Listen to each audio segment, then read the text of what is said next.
Rio maduong loeweng ti districts ma Amoro ti district Menuaya en kama giduong ye loeweng i West Nile i district ma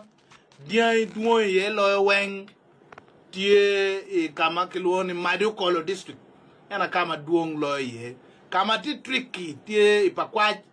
kama Pakwach gen gilego communal la karachel ena be dia duong ye. So mero eguni timo situational analysis ki bene watie ki government land matiare ade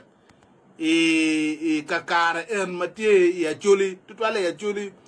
kai neno ilao balalu ti district achele ken ena apach matie tutwale gitie Maruzi ranch. So eguni dong titi ni kagi mi kumeno ini bichero kate man force mete la kwene manpower me cher ka teach ngoma mete kwene you put resources to perspective ki bene ikelu lutela eno wego de neno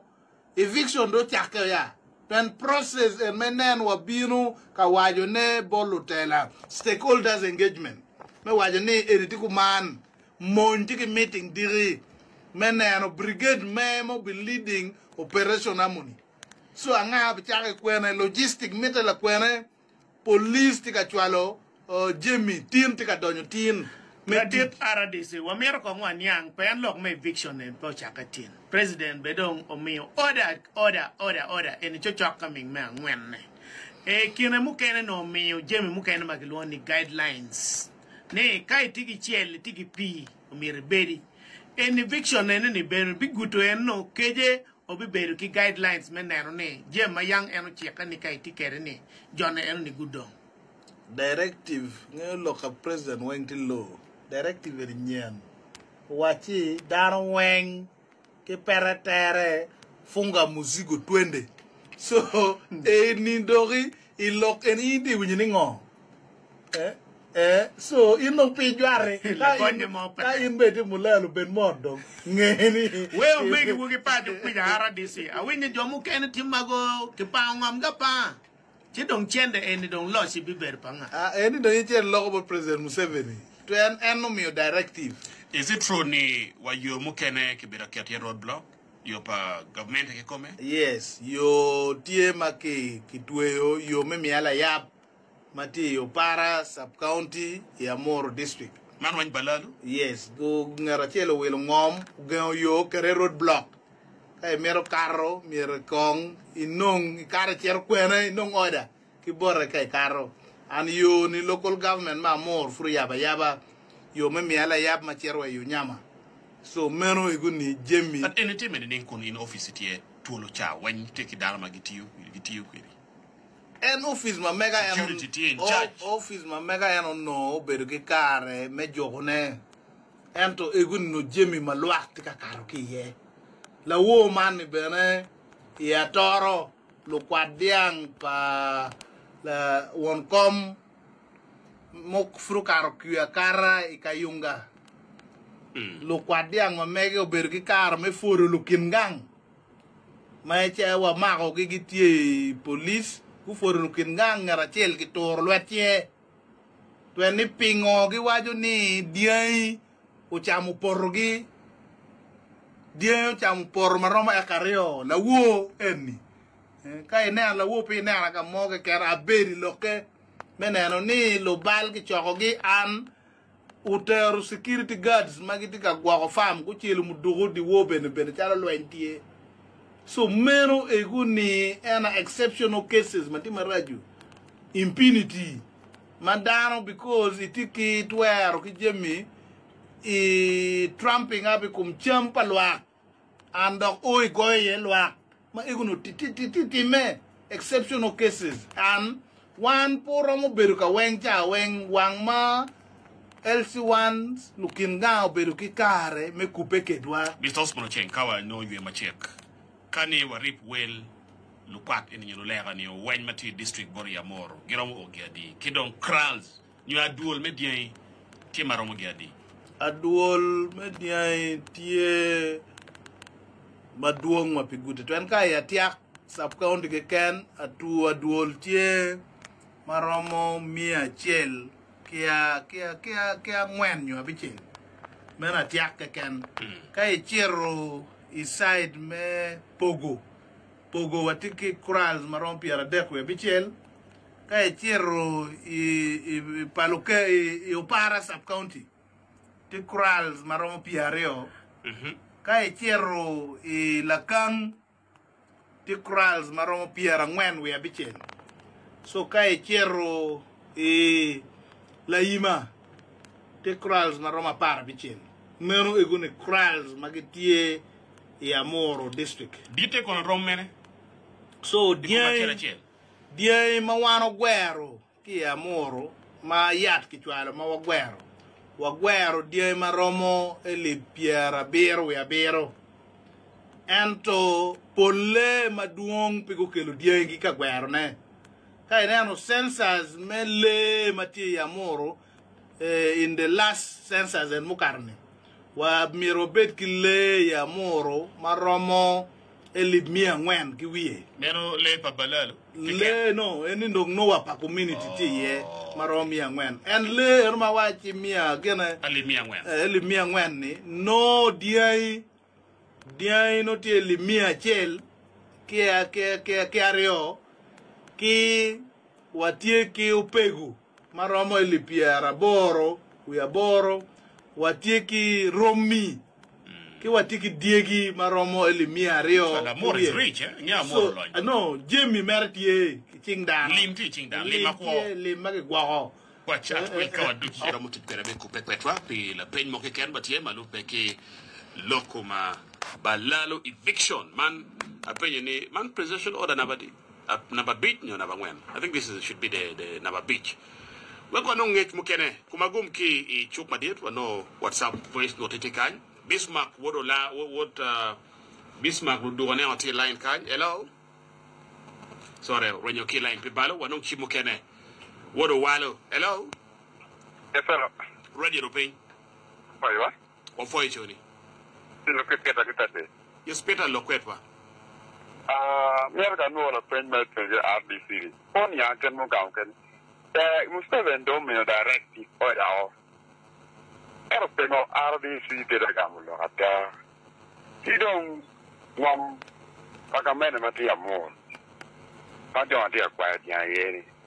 Mo nga mi o ke balalo. Okay, armi tiki mamu. He don't alego. Ke tuere. Adillo ko gwen RDC o. No merkel RDC ma pat e ku ben ko no kan kan de mi o ka moni de mi o ke me chame mata afwa mata okay meno o mio tamma mege be balo wanong chimu kene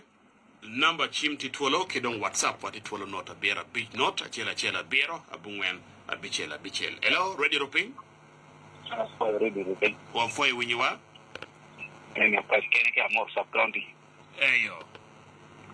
no na tilok na winyo porque bola de RDC no tele gino na ata bazar de morfa que winyo la temo wale ni la guerra ni tiene el la yena chiri de ngene lo tiene y que winyo la pena wonti sayona gamna de ti yo la de to twan nen chalo oda community male wan down nen tele ni oda e ki thing ti ker bitwe o bien no ngel bien ma pol ma President diga gole ora mi apa balelo kilo e pe ka time en ko te na be ka dere na te tag na tri tiene en da ten wa tom yo de wana bole pa or wen tiche en wa me la da apa balelo tag ni yo tien da pero ni wa je tien e pe ka time pina okay o foyo wanyang la penyi wanong chimachel pin metu ni radio balalo peti Amor ke ken balalo tio ka pen Gulu district balalo tie donye noya donye koro vote padde hello ke ko yo wa foi winyiwa mata RDC now an kapana ke loko balalo leba an yang tingo dana twing tika winyo executive order of president mion ko dati ka jingo kumbuka loko eto yet kun balalo ditikani RDC ditikani jomo kene wengo tele ditikani pege toma ya okay ko padana ni winyo kini executive order eto ko ino lo da tika dugo ke biang tika donyo mano do tele RDC giti ben ak ni jone wor ki dege ki mara wor ki ngom ki guri ni ro weng ma dalo na ro executive order ni mo ti lo gada man ngala okay ngala foya executive order mo ti lo gada rit osbono cheng yes amit awaj ki luak ni nga gi mater lo bot president ni en wan lo ni we en karti to entwer ni weng di bore so ka president Museveni mi order one pe wa logo kilong kai lo bachole ngat manu mer ki mere medal meti uti babalalo open kama beri ye machel kama beri ye la mo district wono nano ngoma anatim so ngayo ya chuli dano pingayo kira kitimo kiri jembi wan mo beri eni me achel wega beri lobo namba chel no kon kaka na beru tie ena arati ye eni so amero waje ke luak ni wano bitiu kama watwero kama pe watwero ye we bolo ba en to tiju bitine kid ma ro tij waju kede don meno eguni report ma dano chimu bera go enen weng uberu kamin watich ma feedback eguni timam be to en won eno charu ngomu ucheng pe ki ngome mo mio no ba meta mila pen nga gema ko kelo balal nga gema yo ngom won nyo gwa ko tika kero chingwi warga mo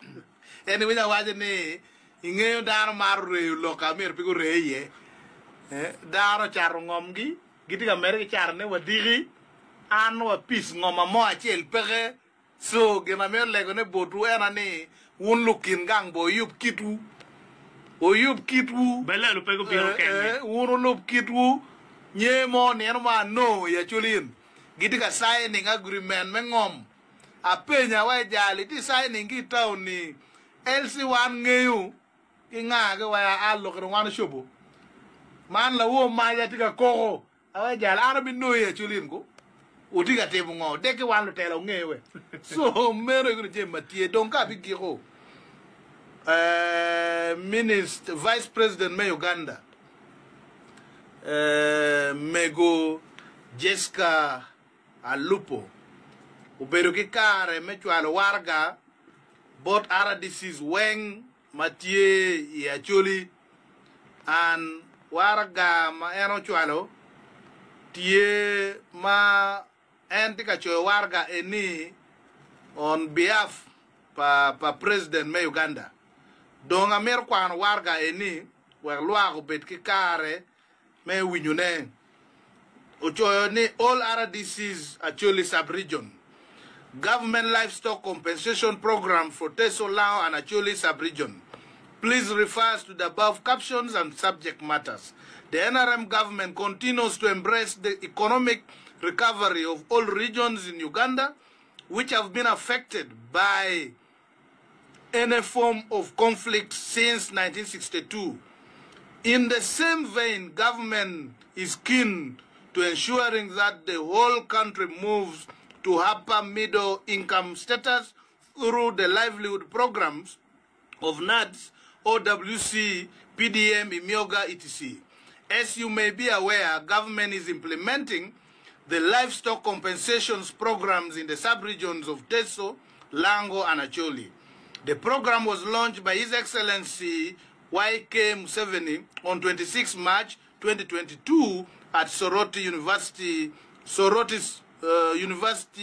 City. The program has since drawn mixed reactions from the beneficiaries, especially in the manner in which the implementations are handling the exercise. The challenges facing the programs have since been drawn to the attentions of His Excellency the President. Against that background, His Excellency the President has invited you for a meeting to discuss the way forward. The meeting is scheduled to take place on Friday, 30th May 2025 at State House, Entebbe at 10 a.m. Please endeavor to attend in person. Sincerely, Major Retired Jessica Lupo, MP, Vice President of the Republic of Uganda. So, what do you Kampala? So, Amir Wajuneni, Warga eni piki choyo, bot RDCs keken,